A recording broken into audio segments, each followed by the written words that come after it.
আসসালামু আলাইকুম। আসসালাম ওয়া রাহমাতুল্লাহি ওয়া বারাকাতুহু। জি, সাকিব বলছিলাম বাংলাদেশ থেকে। বলেন। বাংলাদেশ কোন জায়গা? শেখ মাসুদের এলাকার।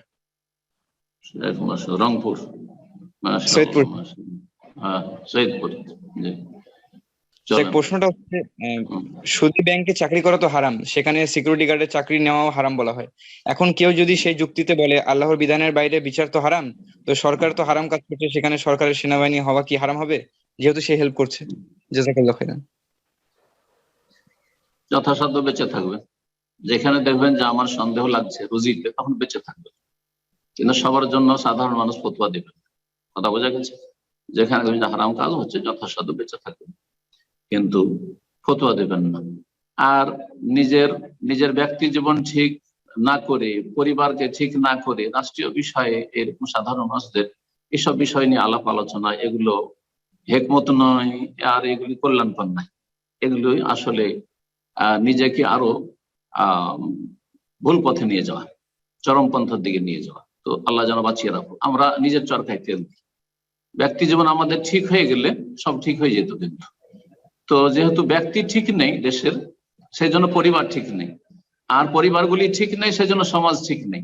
আর সমাজ ঠিক নেই, সেজন্য এই অর্থনীতিতে অথবা রাষ্ট্রীয় বিষয়ে বিভিন্ন রকমের পাপ হচ্ছে। তা আপনার ব্যক্তি জীবনটা যদি ঠিক না করতে পারেন, আপনার পরিবারটা, আপনার 5টা ভাই আছে, আমি মনে করি যে কোন একটা ফ্যামিলি আমাদের দেশে পাবেন না যে 5 ভাই খুব ভালো মানুষ, 5 ওয়াক্ত সালাত পড়ে, সবাই দাঁড়িয়ে রাখে, এইরকম লোক পাওয়া, এইরকম পরিবার পাওয়াটা বিরল ব্যাপার।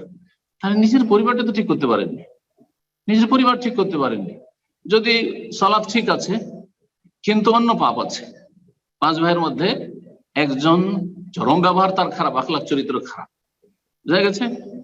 তো সুবহানাল্লাহ, সুবহানাল্লাহ, চিন্তা করেন নূহ আলাইহিস সালামের ঘরে যদি কয়েকটা ছেলের মধ্যে কয়জন, হ্যাঁ, হাম, সাম আর ইয়াফাস, আর কে, কেনান, তাহলে 4 ছেলে, 4 ছেলের মধ্যে 3টা ভালো আর একটা হচ্ছে একটা কাফের। তাহলে 4টাতে একটা যদি কাফের হয় নূহ আলাইহিস সালামের বাড়িতে, তাহলে আপনি কি বলতে পারেন?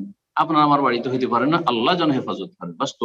আর আপনি ঘরের সংশোধনের চেষ্টা করেন।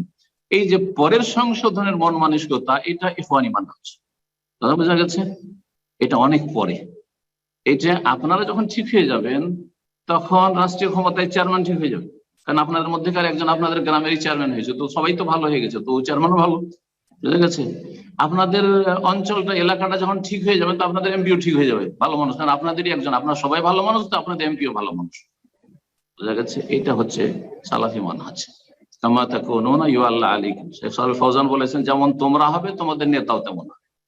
তো দেশের মানুষ যেমন তেমন নেতা, দেশের মানুষ যেমন পাপী, তেমন দেশে পাপেরও ছড়াছড়ি সর্বস্তরে। আল্লাহ যেন হেফাজত করেন। জি।